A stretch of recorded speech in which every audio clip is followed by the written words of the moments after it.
Դիտեք առաջին ալիք Ամերիկայի հեռուստակոնտենտը։ Բաժանորդագրվեք առաջին ալիք Ամերիկայի YouTube-յան ալիքին First Channel America։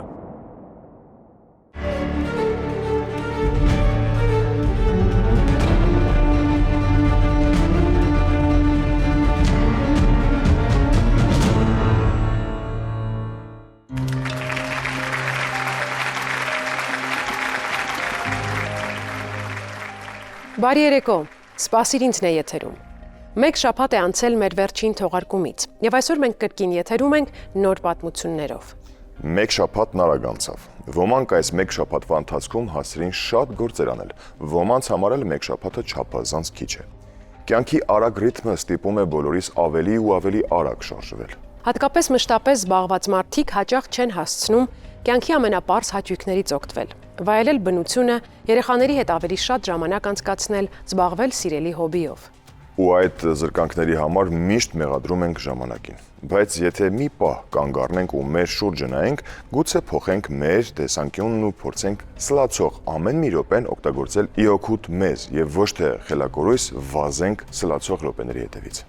Խորհուրդը հատկապես տեղին է բոլոր նրանց համար, ովքեր ինչ-ինչ պատճառներով բաժանված են իրենց հարազատներից։ Այս դեպքում թանկ է ամեն ժամը։ Որոնումներ սկսելու համար չի կարելի կորցնել գեթ 1 օր, հատկապես հաշվի առնելով, որ որոնումները երբեմն ամիսներ ու տարիներ են տևում։ Մենք էլ չկորցնենք ոչ մի վայրկյան եւ շտապենք սկսել այսօրվա թողարկումը։ Հիմա ուզում ենք զրույցի հրավիրել մեր հանդիսատեսից մեկին։ Նա անհամբեր սպասում է։ Լսենք նրա պատմությունը եւ փորձենք հասկանալ, ինչից է պետք սկսել որոնումները։ Բարի երեկո, միացեք մեզ։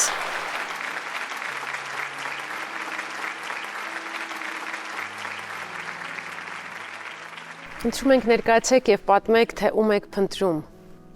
Ես Էլմիրա Հովհաննիսյանն եմ, փնտրում եմ պապիս եղբայրների,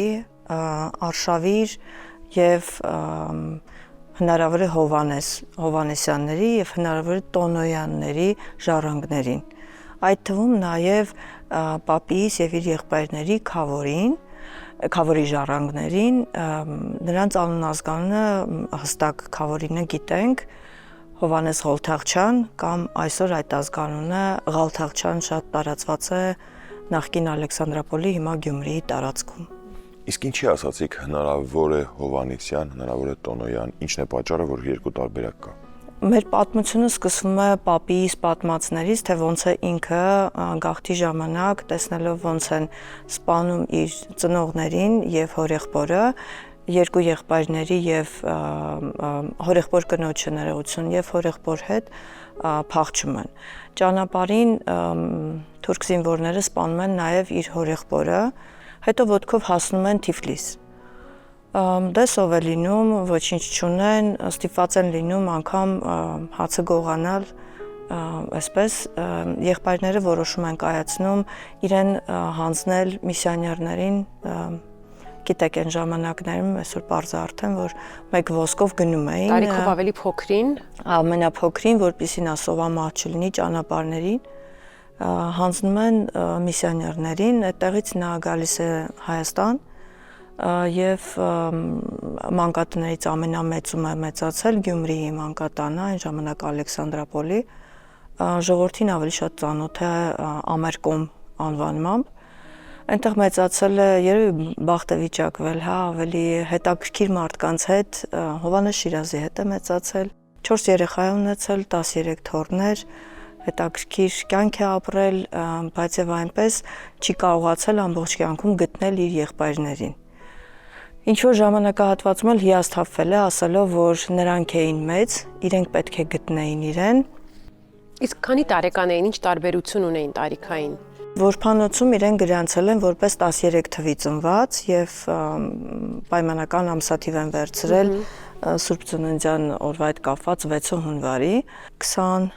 22 թվականին ես եւ եղբայրս որոշեցինք վերսկսել պատմությունը, փնտրտուքները եւ եկանք ազգային արխիվ։ Հորաքույրս 90-ականներին էր ինչ որ բան փորձել գտնել եւ այնտեղից արդեն գիտեինք, որ այդ գյուղում Ղարսի մեծ Փարգիտ գյուղում Հովանիսյան ազգանունով որևէ մեկը չի եղել, բայց այդ անունով եւ հոր եւ մոր անուններով գտանք, որ Տոնոյան ենք։ Մենք նաեւ գտանք արձանագրություն այդ մատյանի մեջ, երկու մեծ մարդ նստած լացում էինք այդ մատյանի վրա։ Երևի մեզ համար հուզական էր, որ պապի իրական ծննդյան օրվանից 112 տարի անց նոր մենք կարողացանք իմանալ մեր իսկական ազգանունը։ Այդ արխիվում գտաք։ Այդ արխիվում գտանք եւ որ ինքը ծնվել է 1910 թվականի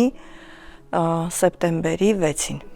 Այսինքն չի բացառվում, որ այդ մանկատանը երեխային գրանցելիս էլի պայմանական ազգանուն են տվել, այսինքն Հովանիսյան չեն եղել։ Այո, մենք ունենք երկու վարկած, մեկ վարկած, որ եղբայրներից մեկի անունը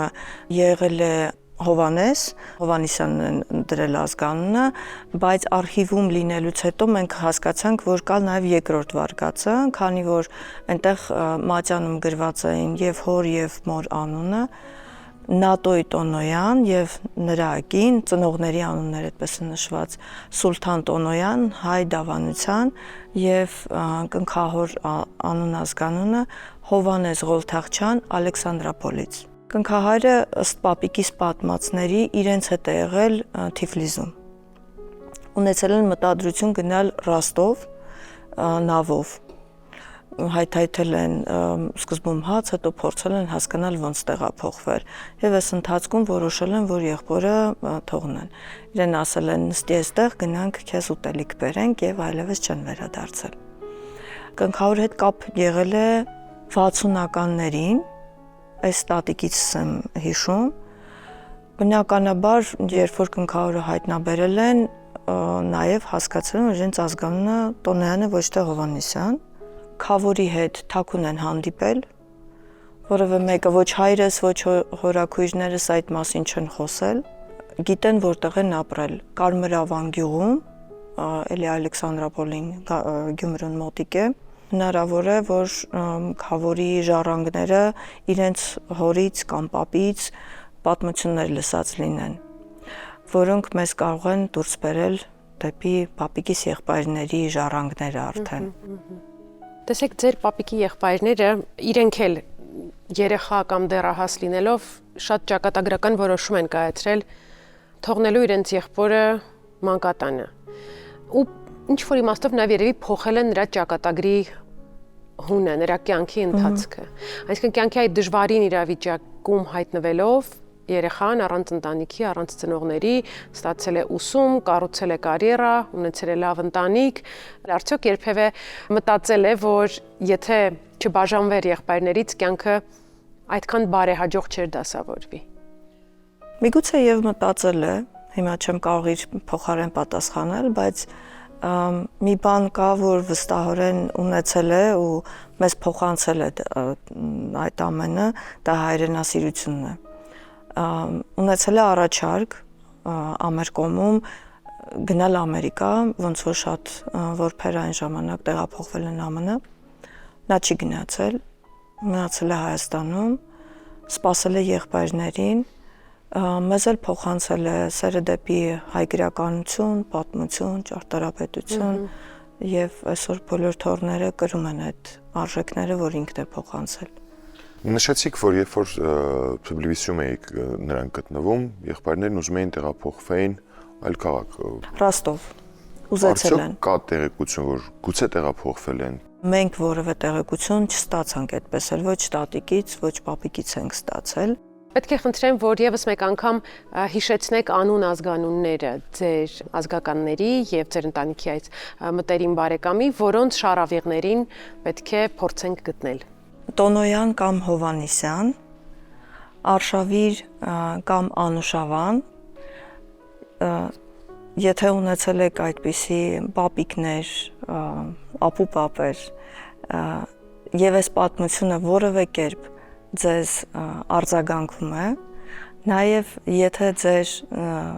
ընտանիքում եղել են պապիկներ, ում անունը Հովանես Ղոլթախչյան է կամ Ղալթախչյան, կխնդրեմ արձագանքեք։ Մենք ուրախ կլինենք ցանկացած տեղեկության։ Շնորհակալ ենք շատ, որ այսօր եկաք մեր տաղավար եւ շնորհակալ ենք շատ, որ այսքան կարճացեք ձեր արմատներից ու փորձում եք բացել ընտանեկան պատմությունների այդ գծիկը։ Շնորհակալ ենք։ Շնորհակալություն։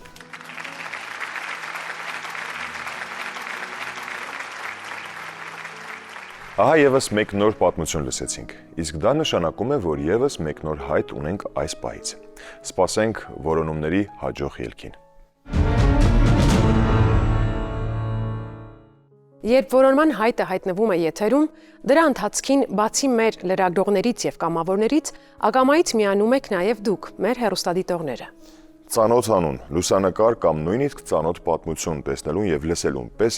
մի մնացեք անտարբեր, կապվեք մեզ հետ եւ դարձեք այն օղակը, որը կկապի մեր հայտատուներին եւ որոնվողներին։ Պատկերացնում եք, որքան հաճելի կլինի արձագանքել, այնուհետև եթերում տեսնել երջանիկ ավարտով պատմություն, որի կայացմանը հենց դուք եք աջակցել։ Նման դեպքերը քիչ չեն, իսկ դա նշանակում է, որ սպասիր ինձը միայն հեռուստատեսությամբ սահմանափակվող գեղեցիկ հաղորդաշար չէ, այլ հիրավի համամարտկային նախագիծ, որն իրականություն է դառնում հենց հեռուստադիտողների շնորհիվ։ Այնպես որ ուշադիր եղեք եւ գուցե ճանաչեք մեր հաջորդ հայտի հերոսներին։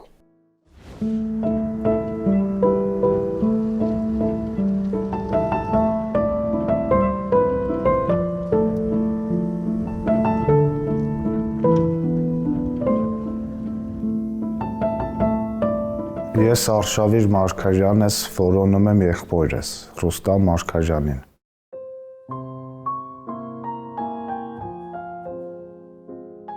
Արշավիրի հայրը, Հմայակ Մարգարյանը, ծառայում էր Ռուսաստանի Պրիմորիեի երկրամասի Դալներեչենսկ քաղաքում։ Տղան Վաշտի ավագ սերժանտն էր։ Զինվորական ծառայության ընթացքում տղային ուղարկեցին Դալներեչենսկի փայտամշակման գործարան աշխատելու։ Այնտեղ Հմայակը հանդիպեց Տատյանա Գալենկոին եւ սիրահարվեց։ Հետագայում նրանք սկսեցին հանդիպել։ 1980 թվականին ծնվեց Ռուստամը, Հմայակի եւ Տատյանայի որդին։ Մեկ տարի անց Հմայակը կնոջ եւ երեխայի հետ վերադարձավ Հայաստան։ Նրանք սկսեցին ապրել Էջմիածնում, տղայի հարազատների հետ։ Տանյանին շատ լավ են ընդունել, տատս էլ, պապս էլ, իմ հարազատներն էլ, բոլորն էլ շատ լավ ընդունել են։ Տանյան, Ռուստամի մաման ու հերես իրար շատ են սիրել, հարգել, որ հերես միշտ Ռուստամին դնում էր ուսին, հանման էր տալիս, դնում էր մեջքին, խաղում էր հետը։ Շատ սիրուն երեխա է եղել, շատ են սիրել տատս, պապես, հայրես։ Պապաս անուն էր կպցել երեխուն, կակա էր ալ։ Այգում բան կար, ճոճանել էր, տանում նստասում ենք, բան ենք անում։ 1984 թվականին Հմայակն ու Տատյանան վիճաբանություն ունեցան։ Տատյանան որդու հետ վերադարձավ Դալներեչենսկ։ Հմայակը մեկնեց նրանց հետևից հաշտվելու։ Նա այցելեց Տատյանայի ծնողների տուն։ Տատյանան այնտեղ չէր, բայց Հմայակը կարողացավ տեսնել որդուն։ Ռուստամը բակում խաղում էր։ Հմայակն ու Տատյանան հանդիպեցին քաղաքի հրապարակում։ Երկար զրույցից հետո Տատյանան Հմայակին խնդրեց հեռանալ։ Բաժանումն անխուսափելի էր։ Հմայակը տուն վերադարձավ միայնակ։ Հետագայում առողջական խնդիրների պատճառով նա այլևս չկարողացավ մեկնել Դալներեչենսկ։ Տատյանան նույնիսկ հոր եւ որդու նամակագրական կապին էր դեմ։ Զգացի, որ անհնար է իր հետ խոսալ, ուզում է ես նորից մնալ, թողացի, արդեն էլ ինչ, իսկականից ծանր բան է շատ։ Ես նկարն էլ եմ, մնացու հիշողությանս մեջ, մեկ էլ է, որ գնացել եմ, տեսել եմ ճոճի վրա նստած ճոճում է։ Ես եմ մնացել հիշողությանը, մեկ էլ մեր տուն, որ բերեցինք։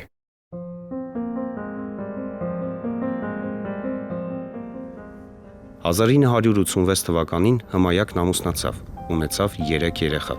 Արշավիրը եղբոր գոյության մասին իմացավ դպրոցական տարիքում։ Այդ ժամանակից նա հայրիկի հետ փորձում է գտնել եղբորը։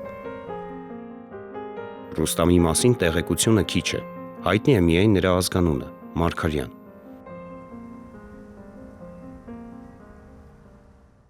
Միշտ երազել է, որ գտնի իր տղուն, ու մեր հետ էլ ամեն ձև փորձել է ամենտեղ ման գա, բայց դե ինչպես տեսնում եք, որ դրական արդյունքի չենք հասել։ Ոչ ես եմ մեղավոր, ոչ ինքն է մեղավոր, այս ամեն ինչը ինչ կատարվել է, մենք ընդհանրապես կապ չունենք այս ամեն ինչի համար, պարտավոր ենք մենք իրար հետ ճանաչենք, իրար հետ հարազատություն անենք։ Մի հոգու որ գտնում էինք, փորձում էինք ճշտում անենք, շատ երկար էր քաշեմ, հիասթափվում էի, բայց դա գիտակցում էի, որ հիասթափվելով չի, պետք է անպայման գտնենք իրան։ Նենց անկեղծ հույսս շատ մեծ է, որ կգտնենք։ Ռոստամ ջան, կխնդրեմ, որ արձագանքես, մենք եղբայրներ ենք ու մենք ոչ դու, ոչ ես մեղք չունենք այս ամեն ինչի համար, մենք իրար հետ որպես աղբերներ պիտի շփվենք, իրար ճանաչենք, մեր ընտանիքները իրար ճանաչեն։ Կխնդրեմ, որ արձագանքես։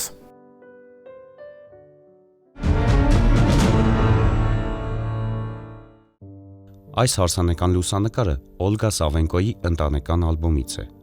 Փեսացուն Օլգայի որդին է, Ալեքսանդրը։ Նրա կողքին կանգնած է Օլգայի զարմուհին, Ելենա Իվանի Բասը։ Նրա առջև իր որդին է, Արթուրը։ Հարսնացուի կողքին Օլգայի հորաքույրն է, Մարիա Յակովի Բասը։ Ելենան, Մարիան եւ Արթուրն ապրել են Էջմիածին քաղաքում։ Ռուսաստանում ապրող ընտանիքի անդամների հետ պահպանել են կապ, որը ժամանակի հետ խզվել է։ Այս լուսանկարն արվել է Գյումրիում 1982 թվականին։ Լուսանկարում պատկերված է Լիդիա Վրաբիեն, Մոլդովայից։ Նրա կողքին Լիդիայի որդու 1983 թվականին ծնված Ռուսլանի հայրն է, որի անունը Գեորգ է կամ Գևորգ։ Լիդիան մահացել է այդպես էլ ոչինչ չպատմելով որդուն հոր մասին, սակայն Ռուսլանն այժմ ուզում է գտնել նրան։ Հայկազ Գարեգինի Դավթյանին, նրա զավակներին, թոռներին կամ այլ ազգականներին է որոնում նրա թոռնուհին, Նատալյան։ Նատալիայի մոր անունն է Լիլիա Հայկազի։ Լուսանկարում պատկերված է Գայանեն, արդեն երկար տարիներ նա որոնում է իր հայրիկին, Արտավազ Չիվանի Մխչյանին։ Հայր եւ դուստր երբեք չեն հանդիպել, բայց Գայանեն գիտի, որ իր մայրիկն ու հայրիկը 7 տարի ապրել են Երևանում, հետո բաժանվել են եւ Սվետլանան, որն այդ ժամանակ երեխայի էր սպասում, տեղափոխվել է իր հարազատ քաղաք, Նովոկուզնեցկ։ Գայանեի ծնվելուց հետո 5 տարի ծնողները նամակագրական կապ են պահպանել։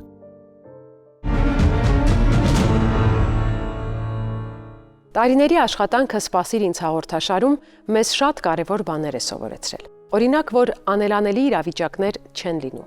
Ու եթե չես գտնում ճիշտ ճանապարհը, ապա պետք է գտնել այն ձեռքը, որը կօգնի եւ ուղղություն կտա։ Այս պարզ ճշմարտությանը հետևելն օգնում է մեզ ավարտին հասնել նույնիսկ ամենաբարդ որոնումները։ Հենց այս սկզբունքն էլ առաջնորդում է բոլոր նրանց, ովքեր դիմում են մեր նախագծին։ Մարդիկ, որոնք կորցրել են կապը ամենահարազատ մարդկանց հետ, բայց չեն հուսահատվում եւ շարունակում են որոնել։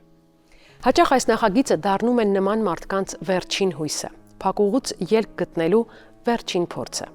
Եվ հոգու խորքում նրանցից յուրաքանչյուրը փայփայում է հույսը, որ հանդիպման մասին երազանքն անպայման կիրականանա։ Այսպիսի զգացումներով են դիմում մեզ մեր հայտատուները։ Նրանք հավատում են իրենց պատմությունների հաջող ավարտին։ Այսպիսի մի պատմություն այսօր ուզում ենք ներկայացնել ձեր ուշադրությանը։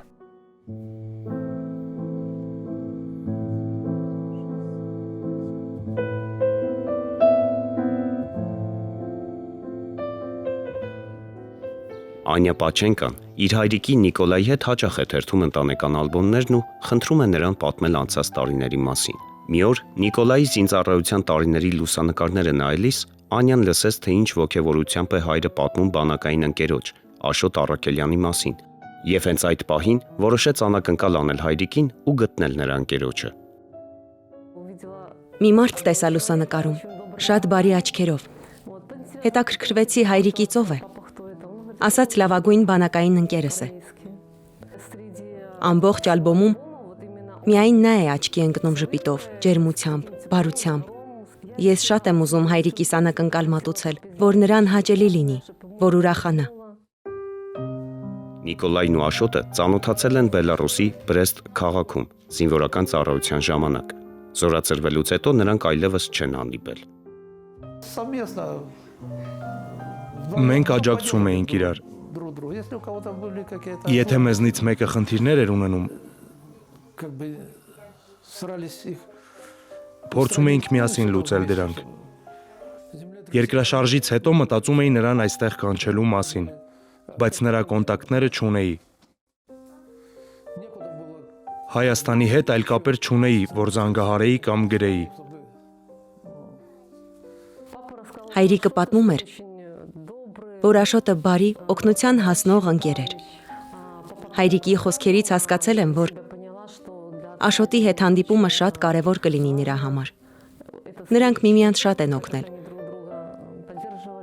Իսկական մարտական ընկերներ են եղել։ Մտածեցի, չէ՞ որ հաղորդաշար կա, սպասիր ինձ։ Հայտ ուղարկեցի, եւ հենց աղջկաս 5-ամյակի օրը, երբ պատրաստվում էինք տոնել, զանգահարեց նախագծի աշխատակիցն ու հայտնեց, որ այցելելու են մեզ, որպեսզի տեսանյութ նկարահանեն։ Բարև ձեզ Աշոտ, ես Նիկոլայ Կովալյովի դուստրն եմ։ Ուրախ կլինեմ, եթե սպասիր ինձ հաղորդաշարի միջոցով ստացվի ձեզ գտնել։ Շնորհակալ եմ բոլորին, ովքեր մասնակցում են որոնման աշխատանքներին։ Ես շատ երախտապարտ եմ։ Հույս ունեմ, որ հայրիկի հետ ձեր շփումը կշարունակվի, քանի որ դա կարևոր է հորս համար, եւ կարծում եմ, ձեզ էլ հաճելի կլինի։ Այս առաջին հայացքից անելանելի դրությամբ պատմության մեջ մենք հույսի նշույլ տեսանք։ Եվ իհարկե որոնման աշխատանքներին ներգրավեցինք մեր սիրելի ու հավատարիմ կամավորներին, մարդկանց, որոնք օգնում են ոչ թե գումարի համար կամ այլ շահադիտական նպատակներով, այլ պարզապես որևէ մեկին երջանկացնելու ցանկությամբ։ Մեծ ջանքեր գործադրվեցին, եւ այդ ջանքերն իզուր չէին։ Հիմա մենք կդիտենք տեսանյութ եւ հուսով ենք, որ այն կդիտեն նաեւ նրանք, ում ջանքերի շնորհիվ այն իրականություն դարձավ։ Արված աշխատանքի դրական արդյունքը տեսնելը միշտ էլ հաճելի է։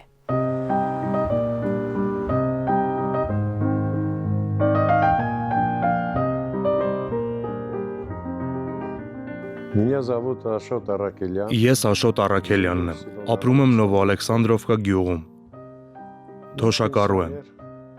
ծնվել եմ 1960 թվականին Հայաստանում,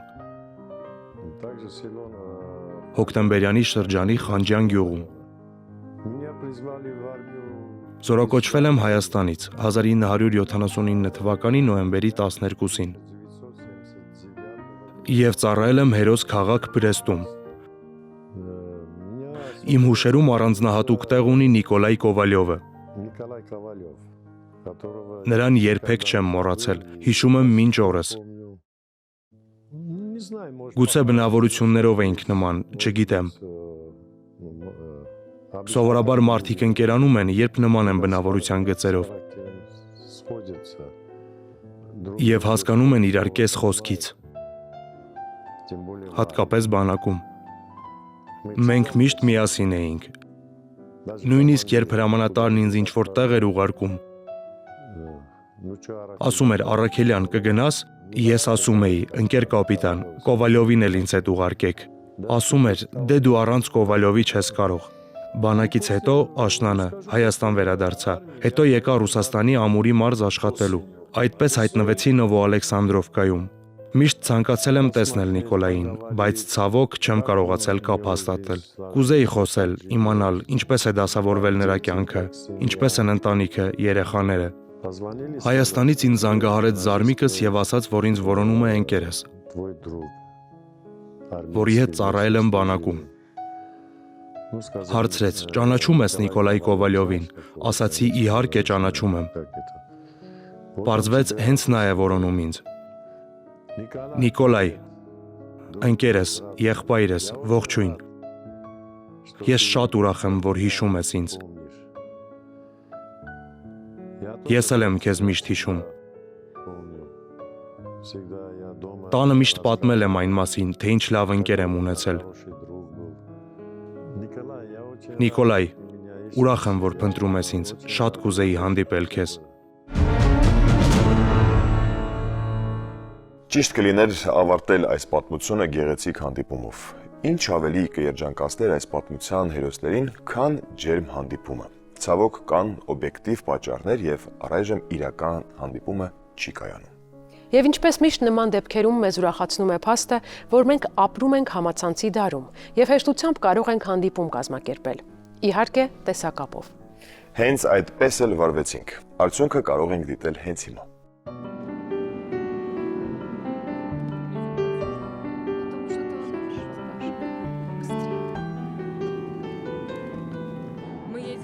Մենք հիմա հայրիկի տուն ենք գնում, որ հայտնենք նրան, որ Աշոտը գտնվել է։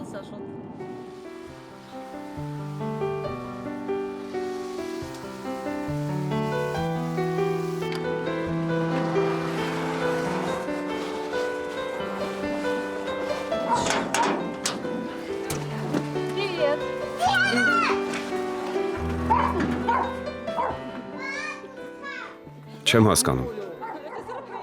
Հաճելի անակնկալ է։ Սիրում եմ քեզ։ Շնորհակալություն։ Համեցեք։ Ոչինչ չեմ հասկանում։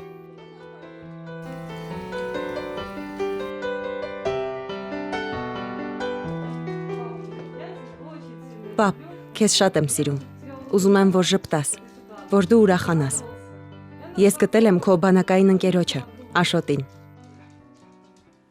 Առաքելյանին Այո, հրաշալի նվեր է։ քեզ շատ եմ սիրում։ Դու աշխարհի ամենալավ հայրիկն ես։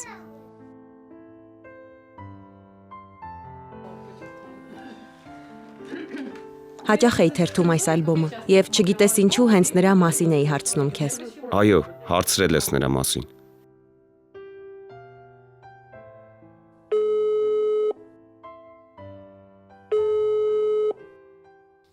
Բարև Կոլյա։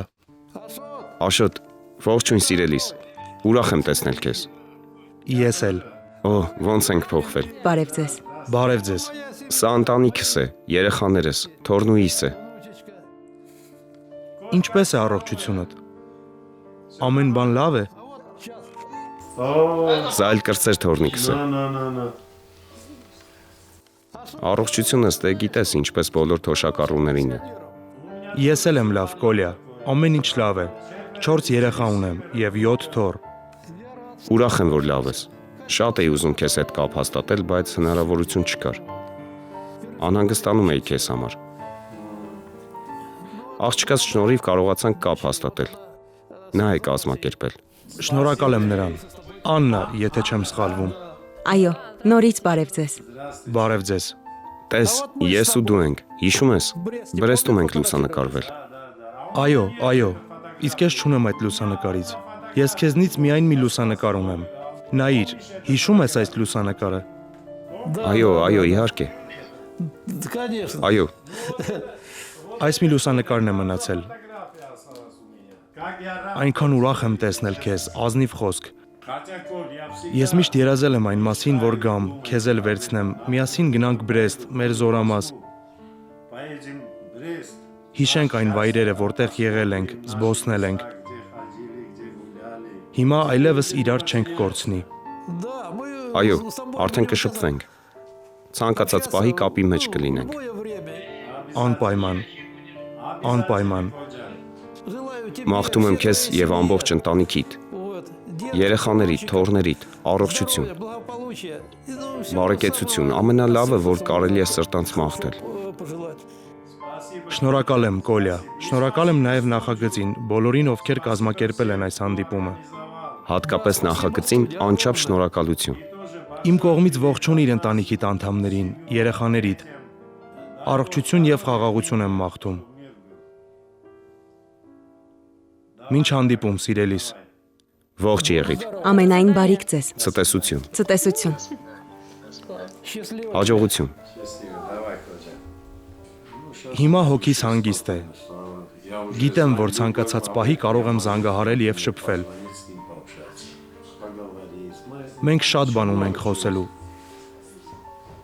Չեք պատկերացնում, որքան մտերիմ ենք եղել։ Միշտ միասին էինք։ Դժվար է, բայց լավ իմաստով։ Բայց չէ՞ որ հաճելի նորություն էր։ Իհարկե շատ։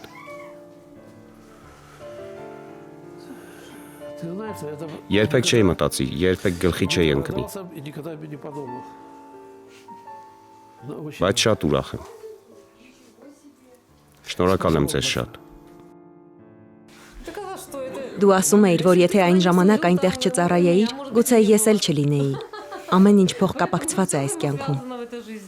Այո։ Սպասված ու ցանկալի մի գրություն է հայտնվում հայտի վրա որպես արված աշխատանքի արդյունք, որոնվողը գտնված է։ Միթե սա չէ ամենամեծ գնահատականը եւ ամենայուղոտ վերջակետը յուրաքանչյուր որոնման պատմության ավարտին։ Միթե սա չէ յուրաքանչյուրիս նպատակն ու ցանկությունը։ Եվ ուրախալի հանդիպումները, ինչպես այս մեկը, որ դիտեցինք քիչ առաջ, մեր թողարկումների կարևոր հատվածն են։ Ու դրանց իրականացման համար պարզապես պետք է հավատալ ու գործել։ Միշտ հիշեք, դուք մենակ չեք ձեր որոնումների ճանապարհին։ Հիշեք, որ միշտ կգտնվի այն ձեռքը, որը ձեզ ճիշտ ուղղություն ցույց կտա։ Փնտրեք իրար, անկախ ամեն ինչից, եւ սպասեք, ինչ էլ որ պատահի։ Կհանդիպենք մեկ շաբաթից։ Ցտեսություն։